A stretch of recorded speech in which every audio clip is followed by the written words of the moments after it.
Michael Scott, Scotty Man Photo. I'm in the Ozark National Forest, still working on some waterfall images that I hope turn out pretty well. I actually captured one in last week's video. I'll put a link to that here. I was pretty happy with it. It really exceeded my expectations. Anyway, I'm staying at the Fairview Recreational Area, an old decommissioned campground, but I still have running water, and I find that quite useful, especially in the mornings with some coffee. This is actually part 2 of a 4-part video that I made capturing waterfalls in the Ozark. And I've got a couple waterfalls lined up today, and thought maybe I'd visit Alum Cove and maybe capture an arch too while I'm here. But anyway, I'm enjoying my time in the Ozark, and this is just a really beautiful place, and it reminds me of my home in Kentucky as well. So I love these national forests. They're extremely beautiful and a pleasure to be in. And the camping's nice too, so I'm really enjoying the entire visit. I'm hoping everything goes well, and I really want to capture some good images on this trip. But, I'm trying to be optimistic and realistic. The truth is that if I come away with one good image in this entire series of videos, I'm happy. I'll be delighted to do that.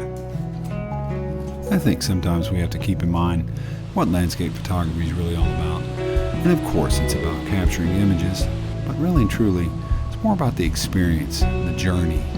I think behind every image that I've captured, there's a story, and I like telling that story. When I look back over the images I've captured, I relive the experience of capturing them. And every image is just a snippet of time, and I think that's what's most attractive about landscape photography. Well, needless to say, I'm pretty excited about this. This is looking better than I expected. It's not too much water, and it's not a small amount of water. It's a really great amount of water to capture 6 fingers. So I think I really timed this right. I got to get down there and figure out a composition. I've got a couple of foreground interests, and that's really what I'm looking for. So I think the light's okay. I'm probably not going to have any sky in this, so I'd like a little warm light, but the light's okay right now. If I can just figure out a composition, I think I got this one. So I was kind of looking here, and these rocks in the foreground, and maybe getting down right here. So I don't know if you can see that. These rocks right here in the foreground. Maybe get right down there.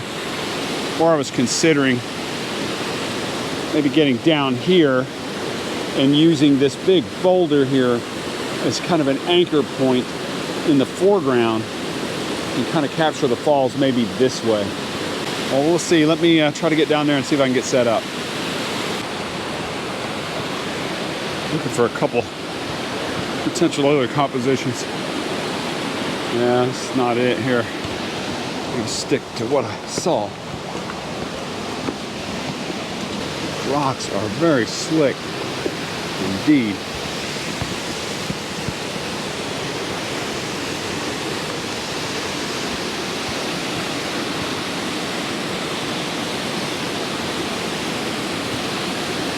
I don't know if I can get down there. Maybe I could shoot it from up here. Maybe even use this tree branch here as kind of a foreground. I don't know. When composing images, I like to find a composition that truly represents the scene. An image that actually portrays the feeling that I had when I was here, the mood of the scene. And I think that's difficult to do, but it's certainly achievable. I really don't want to process the image in Photoshop and add a lot of elements to it, or even take away elements. Although I'm not opposed to taking out some distracting elements, but I want the composition to reflect the actual scene, and I think that's difficult to do sometimes. Truly, I'm always looking for a more natural image. I think you have a couple of choices on a scene like this. I think one, you can go wide, or wider I should say, and try to capture a broader scope of the image. Or you can try to be more minimalistic and use a longer lens and zoom in on elements of a big scene. And a lot of times when there's a lot of chaos in the scene, that's really the way to go, because you can cut out a lot of distractions by being more minimalistic and focusing on just a couple of interesting aspects of a big scene like this. Just something to keep in mind. Yeah, when you're out here, it can be overwhelming, honestly. Oh yeah, you probably saw my my gators, and well, since I knew I was going to be coming down here, and you know, snake season and early morning and evening hikes, you know, snakes tend to like to come out, especially when it's cooler. They'll try to come out in the warm sunlight and shade themselves in the trail. And so rather than take a chance, I got some gators. First time wearing them, really. I've never really too much concerned myself with it before, but thought I'd give them a shot. So they're very lightweight, comfortable, no issue wearing them really at all. So yeah.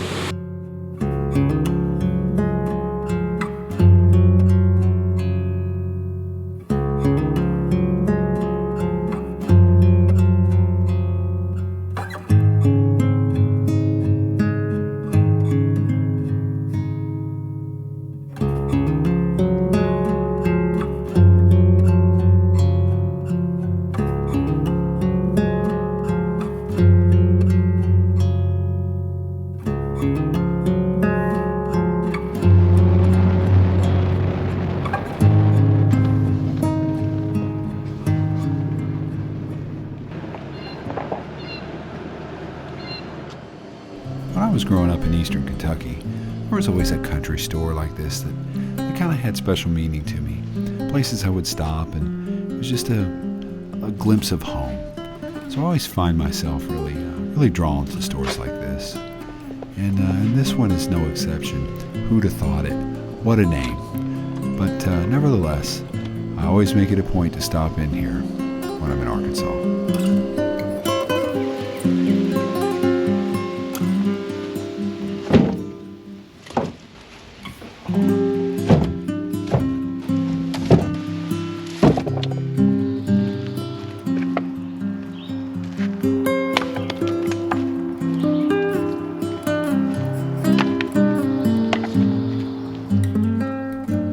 Traveled by this location a number of times, and I always thought, wow, what a store. I'll bet it was special at one time. And you know, it was never open. There was never anything going on, but recently I drove by, and to my surprise, the store was open. So I thought I'd stop in and have a look around, and boy was I surprised. Not only did it meet my expectations, but it really exceeded them. This is truly a true representation of what a country store really should be. And I gotta say, it didn't disappoint. And there's lots of little memorabilia throughout the store that just little snippets of time, little pieces and little elements and little attractions that tell a story. And I truly love a country store that tells a story. So, Hankins Store doesn't disappoint. And I'll make it a point to stop in here every time I'm in the area. I was really delighted to see all the articles that they placed throughout the store. Little moments in history, captured forever, placed on a shelf in a store. So it's more than just a shopping experience. A country store tells a story. And if you're really paying close attention, you can really see some very interesting things in these stores. So yeah, I was here in Hankins Store, and just kind of looking around. I really love these old-fashioned country stores. You know, I'm from Kentucky myself, so these places kind of appeal to me. I was up to Who'd Have Thought It a while ago, and just kind of looking around in there. And no, they're closing. Oh, are they? Yeah, I think when he sells out, he's done. They've already shut down the fuel and the groceries, so we just opened up. Today's our first day, and you know, we're just trying to get our feet under us here. Yeah, I was actually glad to see this place open. I'd been by here many times doing photography in the area. And so I came by last night and I saw lights on, and I thought, oh man, are they going to be open? I was really excited about that. So, well, this thing was built in 1922, so it's 100-year-old. And Labor Day weekend, we're planning on having a big celebration, barbecue, live band, and everything. So it's really 100-year celebration. So Wendell, you were telling me earlier outside about a story about the moonshiners coming in and kind of crawling underneath the structure and drilling a hole to cipher the sugar that was stored here in the building. And that was right here? Right here. This is where it was at. I'm sorry. But there's 2 holes. Oh, those are tiny holes. Well, they plugged them. Well, the brace and bit, you know, just a drill. And the moonshiners was they wouldn't sell them the sugar they needed, and they came back at night and had it locked up with had a guard dog in here. They went under the floor with a drill and drilled holes, and all that sugar fell down through, and they caught it and stole the sugar. To make moonshine, huh? Moonshine. Wow. Only country store can you find secrets like that, huh? Yeah. And only in Arkansas.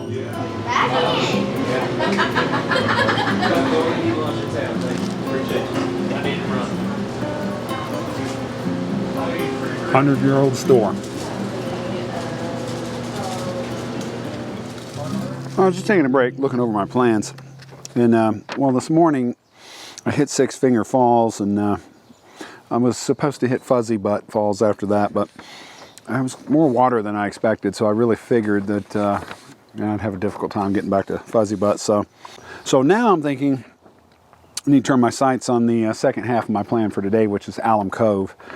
And I was just looking at the literature on that, and it's I've never been there before. It's about a mile and maybe a quarter.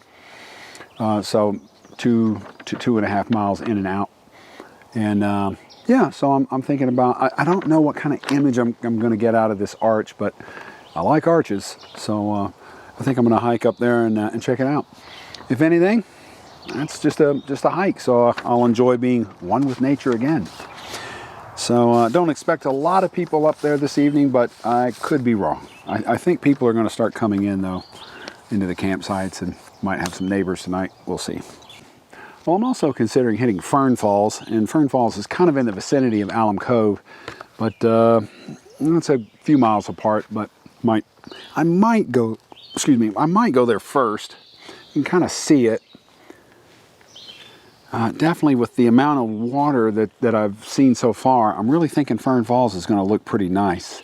So I'm really kind of almost prioritizing this over Alum Cove. So I think I'm going to go to Fern Falls and check it out, and then probably hit Alum Cove too if I can. That's the plan. So Fern Falls, Alum Cove, that's my plan. That's where I'm heading.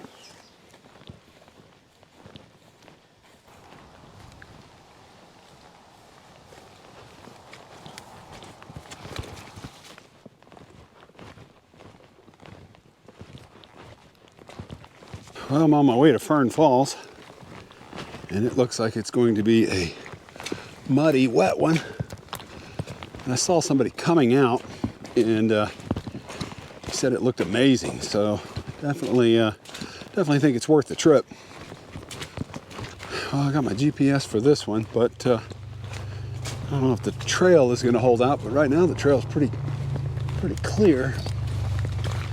But I had read that changes, and might be a little difficult getting down to the base of the falls, but we'll see.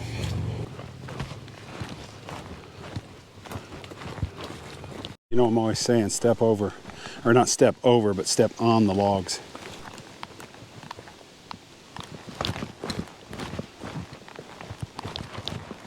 Yeah, it's really just good places that snakes like to shelter themselves under logs. And just because I have these gaiters on does not mean that I want to get bit. So I must say, though, these things are like armor. They're pretty tough.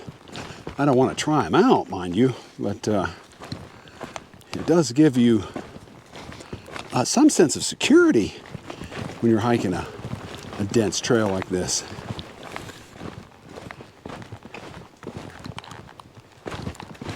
I hope it's not a false sense of security. Yeah. I gotta say, though, I do love these hikes. Yesterday, it was just yesterday's hike seemed just so dark and it was gloomy, but it was still good to be out on the trail. But when it's sunny out, you got the patches of sunlight coming through on the trail. I mean, it's just so much more enjoyable. Oh, there's a snake right there. That's probably a little copperhead. I don't know if you can see it. Yeah, there it is. I don't know. I'm not sure what that is. No, it's not a copperhead. I don't think it's a venomous snake. But all this talk about snakes, and you see snakes.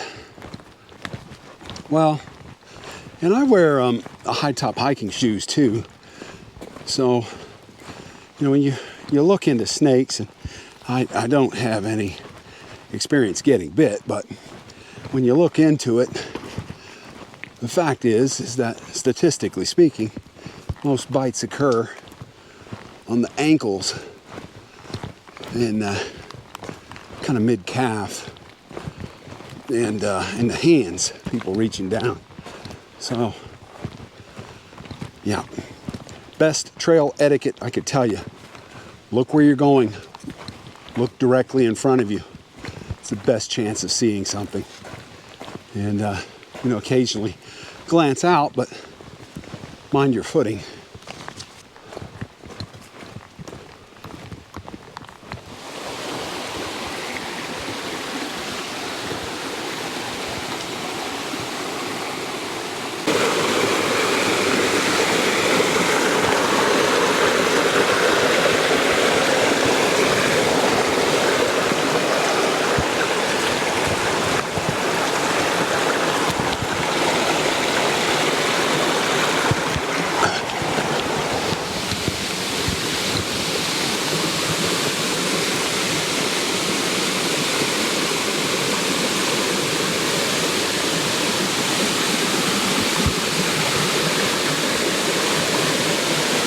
You can definitely see ferns everywhere. Right down there, everywhere.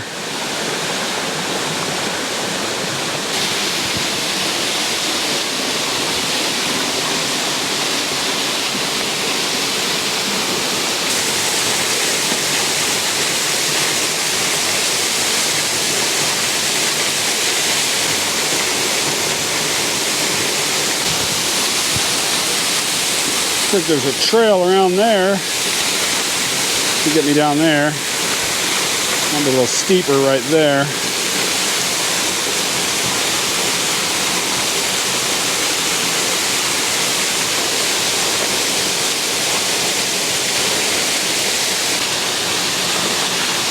Ah, it's beautiful, beautiful.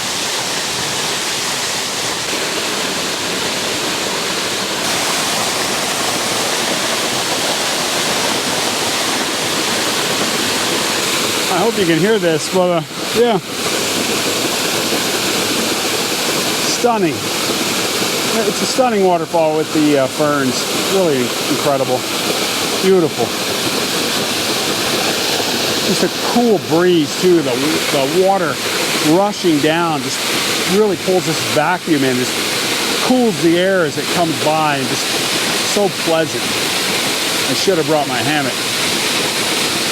It was a little loud though.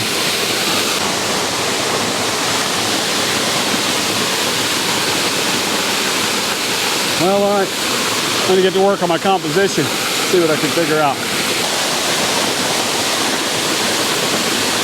It's awfully windy too.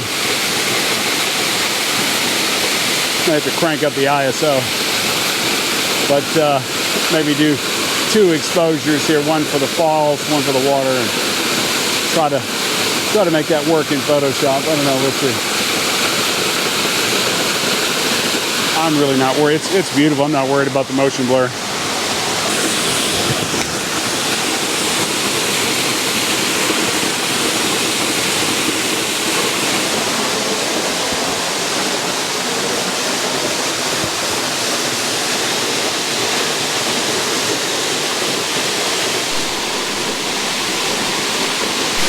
Well, I might try to capture 2. I think I'm going to go for this one. And yeah, the only thing I don't like about this composition, I've got some tree right here to my right. There's really nothing to the left, but I don't think it's that bad. I'd like a little bit better balanced image, but in a situation like this, there's only so many choices that you have. And so, yep, I'm gonna shoot this, and then I'm gonna get kind of a side angle also. Yeah, even if the image is no good, you know, God, just wonderful being here. So beautiful. Nature's just magnificent. When you have a filter pouch like this, I always put my filters in the same order. So I know that this is my circular polarizer, and that's my 3-stop and 6-stop, and so on. So, and that helps keep you from actually fumbling around with your filters and trying to find the one that you need.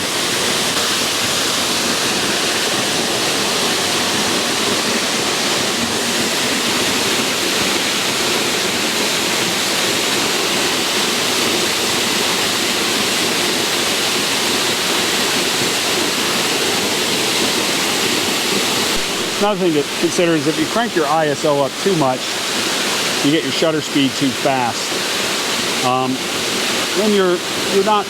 I really want some motion blur in that water, and I don't want to freeze the water. I'm not a big fan of that. I think when you freeze the water on a waterfall, it just doesn't look natural.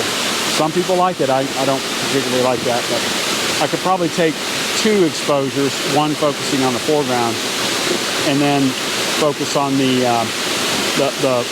one focusing on the background to get the waterfall with motion blur, and then the other one focusing on the foreground, the leaves, all the leaves, and shoot that at a higher ISO and freeze that motion and a quicker shutter speed too, to kind of freeze that motion, and then just kind of paint it in Photoshop. And that's certainly an option too. Yeah, you can see I shot this one at ISO 800 with a shutter speed of 1/20th.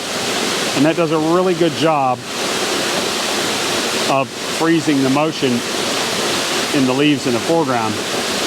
But you can see the trade-off in the motion of the water. And although that's probably acceptable, I don't know. I'm just not a fan of that when I could have more of that.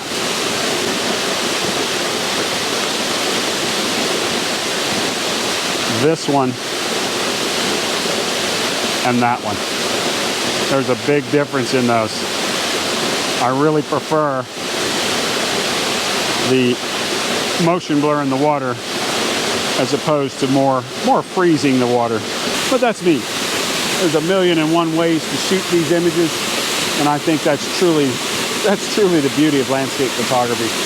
And like any art, you know, it requires practice, and it requires some skill. I mean, you have to understand these settings and how they affect your image. And so, yeah, yep, good lessons learned. Lessons learned through trial and error, I can tell you that. Well, hopefully one of these comes out. So I don't know if I'll capture the other one. We can go take a look at it. I'm pretty happy with this one, but.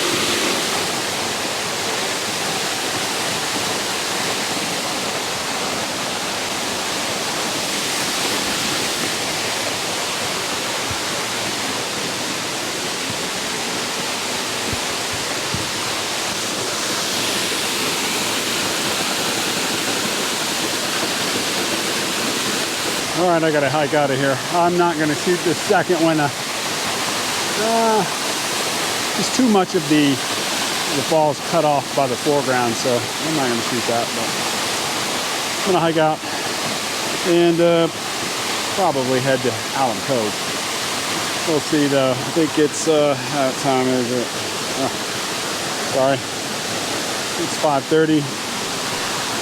Yeah, I'll drive over there and check it out.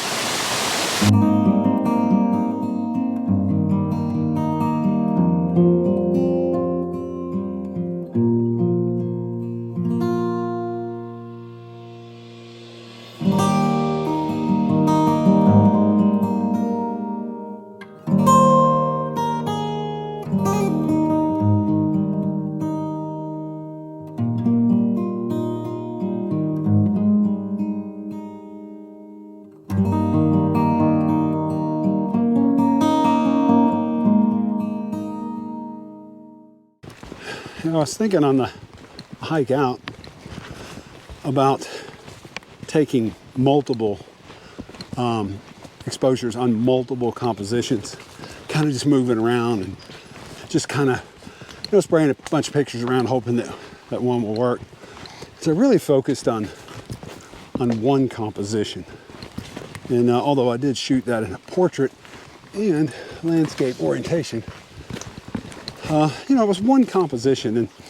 And I think if you're a new photographer and you're looking for a really good piece of advice, the best tip that I could probably give you is, although going down and taking multiple pictures, I do it still time to time, but I'm not saying there's anything wrong with it. I'm just saying this: concentrate on finding the best composition that you can.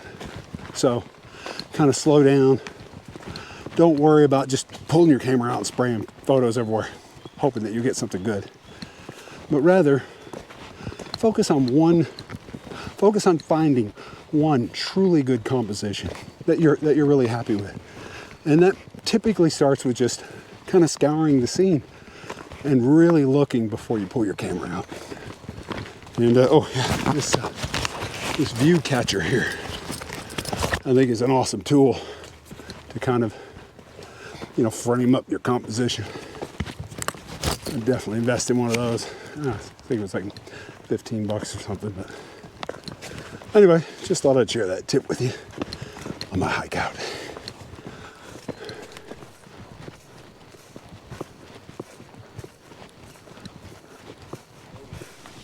Well, I hiked down to Alum Cove. It's a short little hike, not very scenic. I mean, it's a very nice trail, so I'm not having to bushwhack through anything. But that doesn't make it bad. Just, I guess, kind of touristy. But nevertheless, it's a nice arch. I'm thinking about shooting it. I kind of looked at a few different compositions, but I'm thinking something along the lines of this one. And that light's kind of coming in right now. Might put some harsh light on the rocks. I don't know. Might be something I have to come back. Decisions. What to do in the world of landscape photography. I wish these were the only hard decisions that I had to make in life. But they're not. But anyway, I have to say, I really enjoy these natural bridges. And it's not just that they're just captivating, they're beautiful, and they are. But it's the story they tell. It's kind of like the country store. If the walls could talk, well, these arches are no different. And I find myself wondering how many people have been here throughout human history. If these arches could talk, what would they say? Well, I guess I'll leave you wondering. So whether I captured an image or not at the end of the video. So I'm going to go ahead and call it. I guess this will be, this is part 2 of the video from the start. So part 3 starts tomorrow. And that will begin. I think I'll go to Sam's Throne and see what kind of sunrise is up there. And then after that, I got a pretty good hike planned tomorrow. That's going to take me to Twin Falls and probably Richland Falls. And we'll see what's down there. All in all, I think it's probably, somewhere around 4 or 5 miles in and out. So it shouldn't be too bad. Yeah. But anyway, I'm going to go ahead and end the video. But if you like today's video, make sure you hit that like button and consider subscribing. And drop me a comment. Let me know what you thought. And as always, if I don't see you down the road, maybe I'll see you on the trail.